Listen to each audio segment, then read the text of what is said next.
Welcome to today's discussion with Mr. DK Joshi on global shocks and the impact on India. Recently, we've seen two external shocks, the turbulence in Greece and in China. What is happening there and how does that impact India?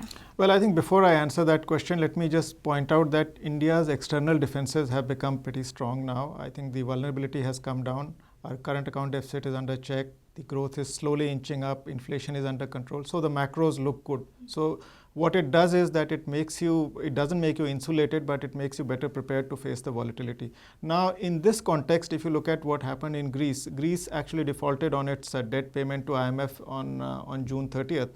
And there was a fear that it might exit the Eurozone. And that caused a lot of turbulence. And we were largely unimpacted by that. And we saw some volatility in the stock markets, and the rupee also was a little bit volatile, but overall remarkable stability was seen as far as the rupee is concerned.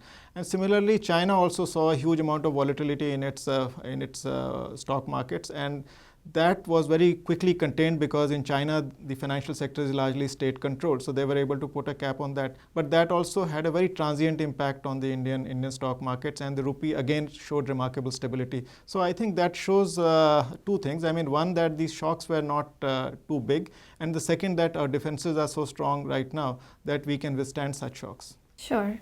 And what about the looming rate hike in the US by the US Fed? How does that impact India? Well, I think that's a bigger event than both these, and because that will mark the shift of very easy monetary policy in US. I think the two parts of the world, Europe and Japan, will be following easy policies. They'll be following quantitative easing.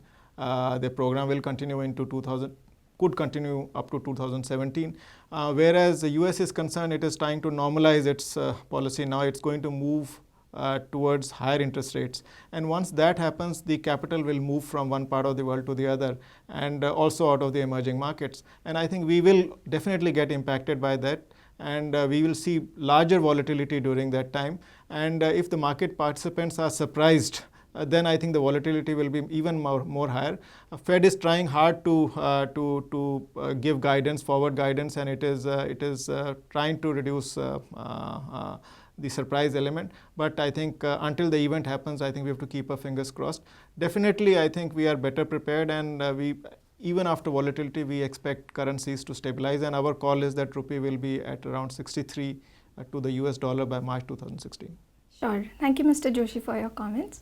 And thank you very much for watching CRISIL TV.